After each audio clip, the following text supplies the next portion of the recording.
Welcome, you've made it to the big day. That's the day that you're going to facilitate your session with your colleagues, and it's exciting and nerve-wracking at once. In this video segment, we'll focus on the day before your session and the day of your session as well. And specifically, we'll talk about preparing yourself as a facilitator, a few tips and tricks for managing your digital materials and your print materials. And we'll share a few lessons that we've learned over the years from problem solving some session issues. And hopefully that'll help your session to go smoothly. All right, let's talk about getting prepared for the big day. So prior to your session happening, sometimes days or even weeks in advance, it's important to ask the venue where you're presenting some logistical questions. So let's start with technology-related questions to ask. One of the most important things to know is if there will be a projector available for your session. Some venues do not have projectors that they give to presenters to use. So if you find yourself in that situation, contact us here at the PD program area of the association, and we do have some projectors that we can loan. The other thing that you'll need to know is if there's a screen available to project on. Again, some venues don't provide this, most do, but if you find yourself in a situation where you need a screen, please reach out to the association and we will give you a hand. Another really important question, especially if you have videos you're sharing, is whether or not there's an audio system or speakers that are available for you to connect with. We all know that the speakers that are built into projectors are often very quiet, and so it's important to know if there's an audio system for you to use, and if so, how you'll connect up to it. When you're in a large presentation venue, it's important to ask if a microphone will be available to use and whether or not it'll be a lapel mic or a handheld mic. In large presentation venues, a lot of times our voice doesn't project as far as we'd like, and especially when we're giving activity instructions or calling folks back from discussions, it's important for everyone to hear what we're saying. Really important, and this can often cause last-minute little troubleshooting issues, is whether or not the venue has the connectors that you need to hook up your laptop to the projection system and any audio systems. Some venues have a wired projection system where you connect an actual cable or a cord. Others have a wireless system. Either way, it's important to know if you have to bring your own connections or dongles to be able to hook up your laptop to their systems. Another important thing to ask about when you're in contact with your presentation venue or the presentation organizer is about the physical room itself. The arrangement of a room can really impact your approach to your session and the instructions that you give your participants for activities and other items in your agenda. So it's important to know what you're walking into. For example, if you have planned activities where folks are talking at table groups, but you walk into your presentation venue and it's a lecture style or a theater style seating arrangement, you will have to adapt your approach to those activities so that you still can get folks paired up into conversation groups. So with that in mind, there are a few questions that are important to ask your venue for room setup. The first one being about seating capacity. It's important to know the maximum seating capacity of the room that you'll be presenting in so that you can think about an approach to moving folks around the room. If it's really full, how are you going to ask folks to move into different groups and configurations while still maintaining a comfortable personal space? The other question is, if you have fewer participants than chairs in the room, how will you manage that? Will you ask folks to come closer to the front? Will you ask folks to move in different ways? It's important to be prepared for both situations. The next thing to ask about is the seating arrangement. How will the seats be arranged? Will it be a theater style, a lecture style? Will it be table groups? Will the tables be round? Will they be long rectangular tables? Those sorts of things. Table configuration. If there will be tables at your venue, it's important to know how many seats will be at each table. This is a great opportunity to ask for your preferred table configuration. I usually like to ask for round tables with 6 chairs at each table because that gives me some flexibility for grouping. I can do partners, I can do groups of 3, or I can do a table conversation of 6 really easily. And so the venue will tell me if that's possible. And if it isn't, at least I'll know what is possible, and then I can plan for that. You may find yourself in a presentation context where several presenters are using the same room one after another. So a situation like teachers' convention, or at a conference where there's sometimes only 10 minutes of turnaround time between one session and another. If you find yourself in that situation, it might not be possible to ask for a seating arrangement change. And so in those cases, it's up to you as the presenter to adjust your approach to your session so that your activities will work in the seating arrangement of the room. So let's talk about rehearsal next. I think it's a common misconception that people who present professional learning sessions present right off the top of their heads without any preparation. And in reality, a lot of session presenters use a combination of rehearsal and improvisation to make sure they feel prepared on the big day.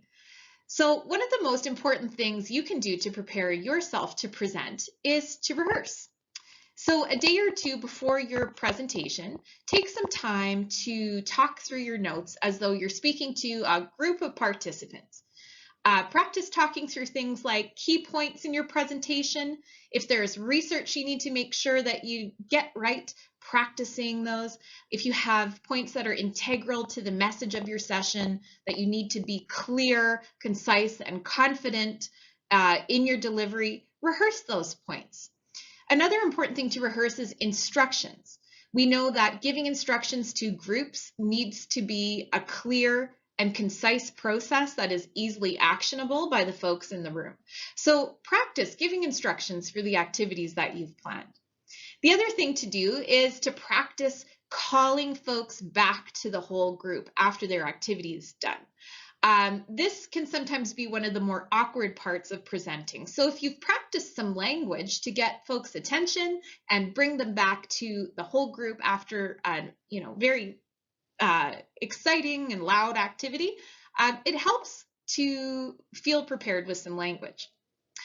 The thing about rehearsal is that on the actual day of your presentation, you might not actually use the same words you did in rehearsal, but that part doesn't matter.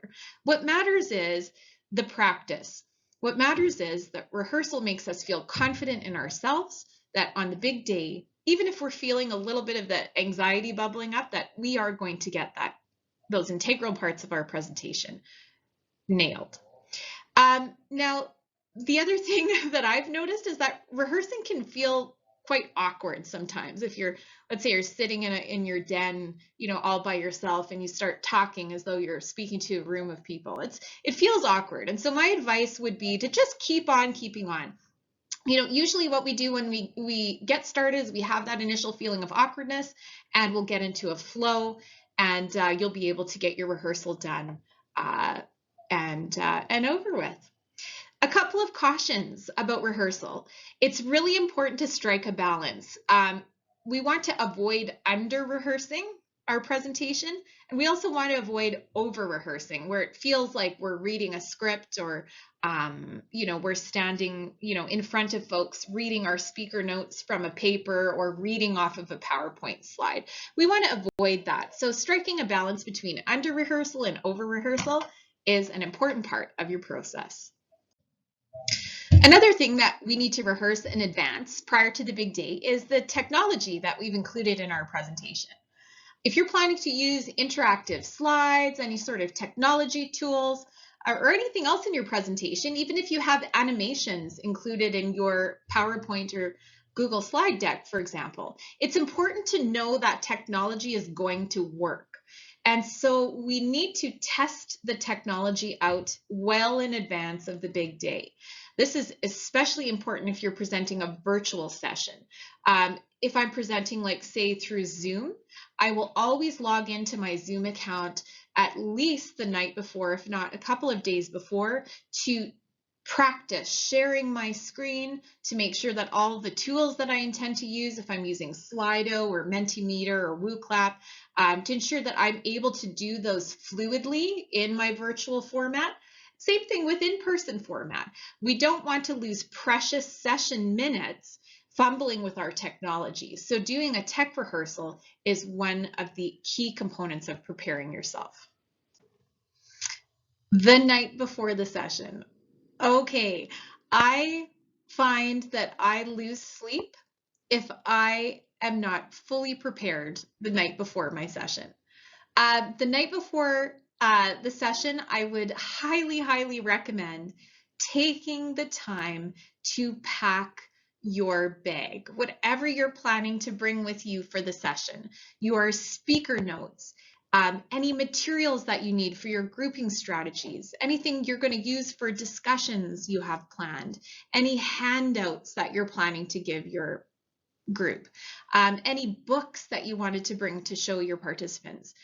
Make sure that you pack those up the night before so you're not spending your night going through your checklist of things to bring, right? Relieve yourself of that cognitive load the night before your session. The other thing, really importantly, bring water with you. I find that not all presentation venues have ready access to water or provide water to presenters. So make sure you have that with you because, if you're prone to a little bit of, shall we say dry mouth when we're experiencing stress, it's important to have a little bit of water around to help with that. I would also suggest saving your presentation on a portable USB drive. This tip has gotten me out of a few difficult situations in the past where for some reason it was impossible to connect my personal laptop to the presentation system. Sometimes as presenters, we run into situations where our laptops are not compatible with the presentation system. Perhaps the Wi-Fi isn't working, so we can't find or access our cloud-based presentation. It might be otherwise impossible to access the presentation that we have, let's say, even saved locally on our computer. So occasionally we do have to connect to somebody else's computer to make it work. So having your presentation saved on a USB drive can be a real lifesaver when you run into a complex technical issue. All right, let's talk about the day of your presentation. My best tip is that you want to feel comfortable, professional, and confident on the day. Wear something that feels good to you, that makes you feel professional and confident.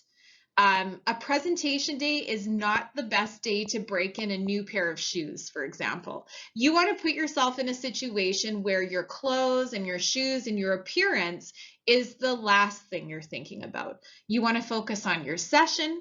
You want to focus on reading the room and adjusting your agenda to respond to your participants' needs. You don't want to focus on that blister that's forming on the back of your heel because of your shoes. So give yourself a lot of time and arrive early on the big day. Presenting a session to your colleagues is, stressful enough as it is. And the last thing that we want to worry about is being late or having trouble finding parking, not having sufficient time to get set up in a way that makes you feel settled and ready to roll. So if you arrive early and everything goes well, the worst thing that can happen is that you'll sit and decompress, maybe have a nice coffee, some water or tea, and get into the headspace prior to accessing your session room. So be comfortable and be early. All right, so once your session is up and running, it's very, very important for us to read the room and to pay attention to our participants as we make our way through our session agenda. When we put thought and care into planning our session and the activities that we've planned to do and the order of things that we plan to do, it's important to hold that agenda and that plan in a loose grip. And those words aren't mine. Those are coming from two authors named Elena Aguilar and Laurie Cohen. They wrote an incredible book called The PD Book.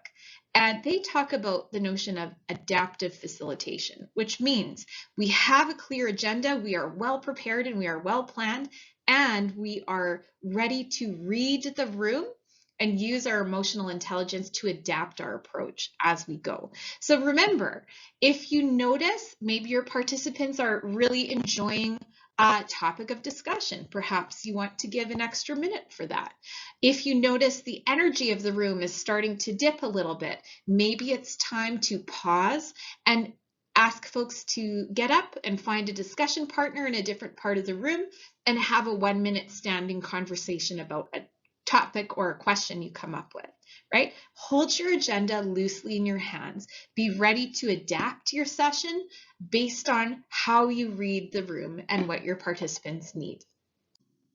So let's talk about after your session is finished. Wow, you have enjoyed engaging with your colleagues as a session presenter. You maybe had some people come up to you at the end of your session and ask you questions and talk about the session topics. What you just did is a huge deal. This is an incredible achievement, presenting a professional development session with your peers. So you deserve a moment to stop and take it all in. Take a deep breath and appreciate what you've just done. I think it's important to carve out some time for celebration in a way that works for you. For some of us, it will be more of kind of a conversational, celebratory space. For others, it might be taking a step, carving out a few minutes to take a deep breath, maybe have some water, coffee, write down some reflections, whatever it is you need to take a moment to sit in that space of celebration. Do it. Make room for that. You deserve it. Know yourself and what you know in that moment and make time to celebrate your most excellent work.